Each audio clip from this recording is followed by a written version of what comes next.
My best friend's ex-mother-in-law demands my friend become a submissive wife to her stalker son. This is part 2 of this stalking ex story, posted almost a month after the last update. If you haven't watched the first part yet, click the link in the description.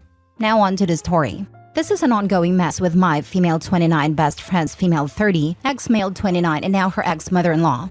Now, my bestie never married her ex, but for simplicity's sake, I'll refer to her ex's parents as ex-mother-in-law and ex-father-in-law. Bestie and I live together with my parents in a newly bought house. She's pretty much a daughter to my parents, and we are platonic life partners by this point. Her ex ghosted her for 3 years and has been hounding her ever since he found out we bought a house, trying to get her to take him back and live in our house. We've tried reaching to the police, but since nothing serious has happened, we've reached a wall and can only wait. Her ex-in-laws no longer live in the US, but they did come for Thanksgiving. Though my bestie is no longer dating their son, she offered to pick them up at the airport and take them to their hotel. Reason I was told was they would do that for her when she was in college. I didn't like it since her ex is a problem, but she wanted to use the chance to ask her ex's parents to intervene and maybe get him off her back. I still didn't like it, but I figured they probably were okay, based on how she described them. And I was completely wrong. My bestie arrived in tears and with a scratched cheek. Immediately I asked her what happened and now I'm seeing red. The next part comes from how my bestie described things to me. Bestie told me picking them up went well, and they had talked about the old days. They asked my bestie if they could stop in a nearby restaurant they always liked, and bestie, being her usual self, decided to treat them to lunch. All hell broke loose at a restaurant though. Apparently, her ex-mother-in-law demanded to know why bestie did not take her abusive stalker ex back. According to ex-mother-in-law, my bestie is responsible for her baby boy since she was his girlfriend, and they were married in the eyes of God.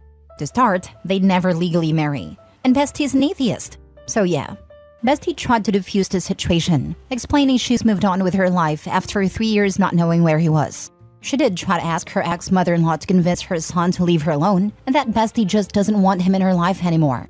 Ex-father-in-law seemed to agree with her and apologized for all the heartache and pain she went through.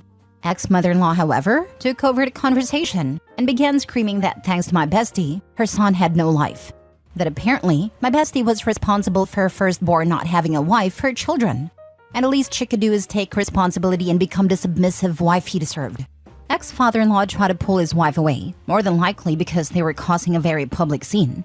Bestie simply said she would not ever consider marriage to her ex. She then said it might be best to take the food to go and for them to go to their hotel. She paid all the food, despite ex-father-in-law offering to cover his and his wife's meal, and drove them to the hotel. On the way to the hotel is where things went from 1 to 100. Ex-mother-in-law had spent the whole drive escalating demands. From taking him back to marrying him, to have a child and give her son a house as demand in the relationship. Ex-father-in-law apparently kept telling her to stop, but there was no way she could be quiet. Finally, my bestie had enough, stopped the car and told ex-mother-in-law she will never take a failure of a man like her baby boy as a husband, let alone give birth to his spawn. That she was glad no other woman had stayed long-term with him, since he really won't be a good addition to the gene pool. I gotta admit, I'm proud of her for that last one. Ex-mother-in-law went crazy and jumped on my friend. Her husband luckily grabbed her, but she still manages to get my friend on the cheek. She began screaming BFF was the reason her family had split, called her a whore in our native language, and said she wished our house burnt with all of us inside. Ex-father-in-law just told my friend to drop their bags on the sidewalk and drive away while he held back his demon of a wife. And bestie did exactly that. Next thing she did was drive back to us. She was not so much hurt by the insults or even the attack, but more the notion that a woman she once saw as a second mother would treat her like this. I told her to just relax a bit, so she's watching some movies with the dogs while I write this and do some work. Tomorrow we're both calling out and just having a girls' day with my mom. I did get in touch with the ex's sister and let her know what happened. She already knew from her dad and asked if bestie was pressing charges. She should, but she's not. I tried to convince her, but it's a sore topic for her, so for her emotional well-being I'm not going to push it. The sister said she appreciates we're not pressing charges and that she will make sure her family doesn't bother us in any way. Apparently she already had her brother moved outside the city. Not sure how or where, but I'm glad he's gone. So hopefully we're done. We're going to avoid going out too often until we know the ex-monster-in-law is gone from the city. It's not a small city by any means, but I wouldn't put it past these crazies to try to stalk my bestie. Now for the top comments before reading the last update. Pressing charges will expedite the restraining order. Your bestie seriously needs to rethink her decision. The ex-mother-in-law is deranged and dangerous. Another good reason to press charges is to establish documentation of the ex-mother-in-law's violent behavior. If, hopefully not, a fire does happen, documentation will point the authorities in the right direction as to who possibly started it. I absolutely agree, but I also know right now is not the right time to push it. I'm hoping my mom can talk to her about it. At the very least, pictures need to be taken of the scratches. Pictures sent to an email with a detailed account of the attack, just in case it's needed later. Hopefully ex-mother-in-law is going back to her country. They can find their own way to the airport. Meanwhile, block her on the phone and social. That family, except for the sister, is beyond arranged. Your bestie needs to stay away from that toxic, dangerous family. Bestie needs a reality check because she is still in contact with them. I was thinking the same. At some point, Bestie needs to take accountability for the role she's playing in allowing these people access to her. You're making it worse for yourself, and then you're not even following through to protect yourself. Not only that, but you put OP in danger adjacent. I know, my mom plans to talk to her about it and maybe convince her to do some therapy. Obviously, my mom can't be the therapist, but she knows some people that might be a good fit. Poor father-in-law too. He can't just drop her bag somewhere, but he wishes he could. He has probably been putting up with it for years. That's how these people get so out of control. Everybody knuckles under and doesn't call them out on their behavior. The bestie's doing it too. Just like her son, this mother is crazy. I found it ironic how mother-in-law was yelling about how women should be submissive to their husbands, but then ignored her own husband when he told her multiple times to stop yelling. Now for the update. After Thanksgiving dinner, my mom sent my bestie to have a serious talk. She told her she didn't want to diagnose her, but she was showing clear signs that she needed help, and therapy could be an option.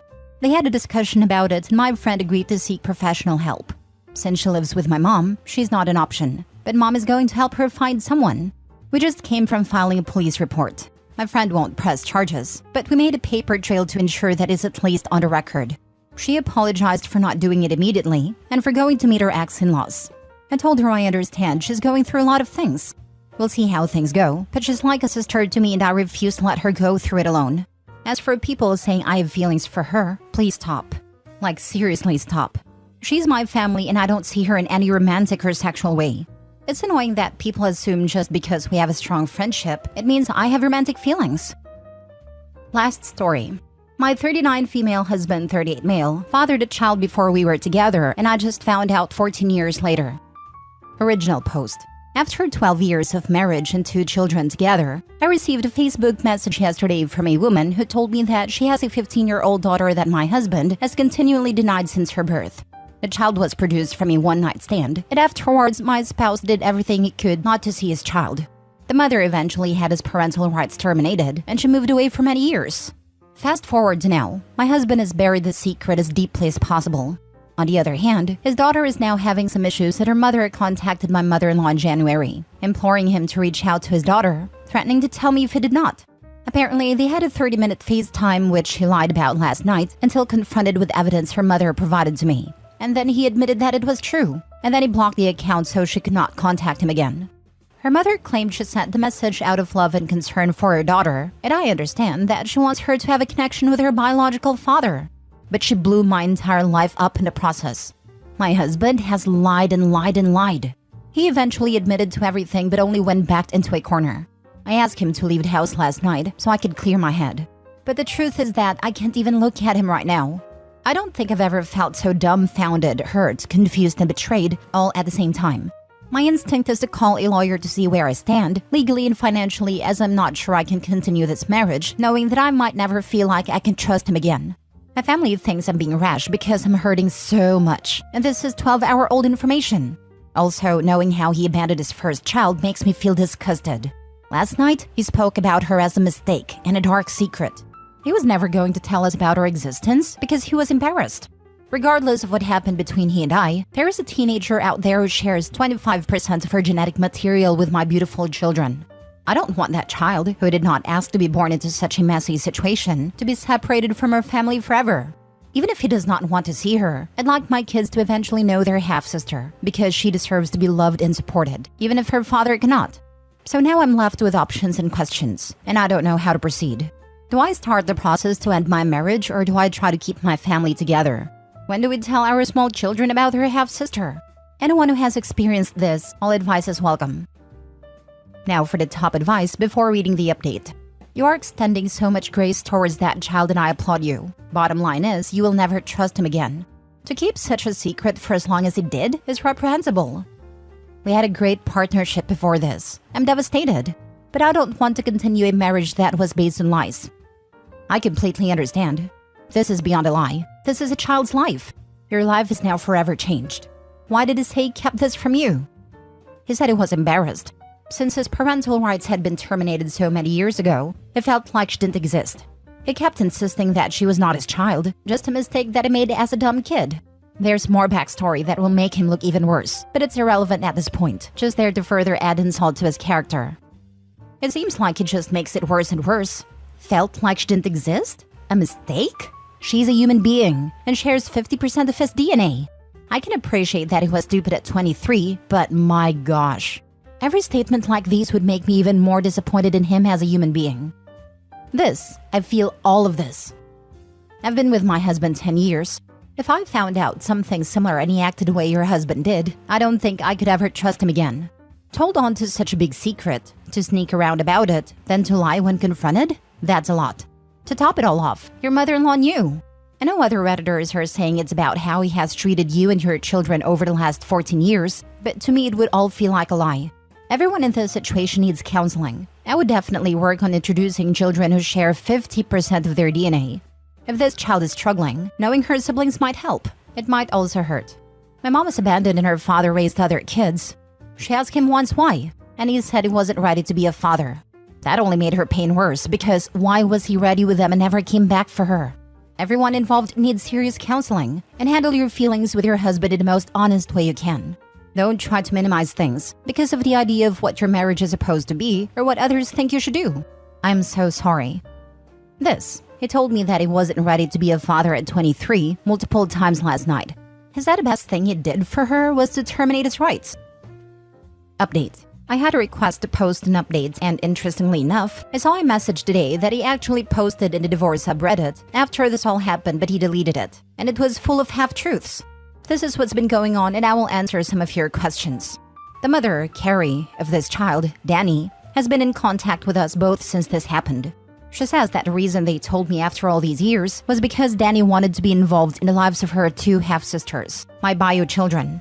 She has not asked for back child support or anything like that. But now Danny has decided that she wants nothing to do with my spouse, and Carrie doesn't seem to be facilitating the relationship with my family the way she originally stated. It seems like something is amiss, but I've been lied so many times that honestly, I just can't tell anymore. The termination of his parental rights. According to the both of them, she tried to push him into fatherhood, and when she finally realized that he had zero interest in being a dad, she had him sign away his rights, and then proceeded to disappear until Danny was 8. My spouse never paid child support and was never asked to pay child support. Both of them have told me that. Then Carrie got married and Jeff adopted Danny. I can't see my spouse's original post, but judging by the comments, it made it seem like he signed his rights away so Jeff could adopt her. But that's a lie. Danny was 8 when she was adopted, not an infant. Carrie tried to contact my spouse to sign those adoption papers in 2016, but he blocked her. So she contacted my mother-in-law, had him sign the papers, and the connection ceased again. Then they disappeared again until June of 2020, when Carrie reached out to my mother-in-law because Danny wanted to connect with her paternal biological family. My mother-in-law and sister-in-law proceeded to have a 2.5-year relationship with Danny through phone/video calls, sending presents/money, all the while hiding it from my spouse and lying to Carrie, telling her and Danny that my spouse knew but wanted nothing to do with them. I know this to be true, as I heard my mother-in-law admit it over the phone to my spouse while I was silent on a 3-way call. My spouse had zero idea that anyone had contact with Carrie or Danny until a week after I found out about this situation. In January of 2023, Carrie delivered my in-laws an ultimatum. Either produce Danny's biodad, or they would contact me and let me know what's been happening over the past 15 years. My spouse then agreed to a video call with Danny, where he promised that he would tell me he'd make an effort to make her a part of our lives. Within hours, he had Carrie blocked, and his mother and sister were so scared of their lie being discovered that they stopped talking to Danny altogether, without an explanation. Fast forward to September 2023, my mother-in-law texts Danny to have a good school year, and that was the last straw that broke the camel's back. A few weeks later, I received a message that would change our seemingly happy life forever.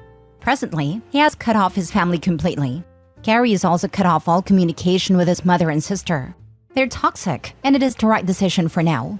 He comes from a long line of liars, and he is no different. He and I are both in therapy.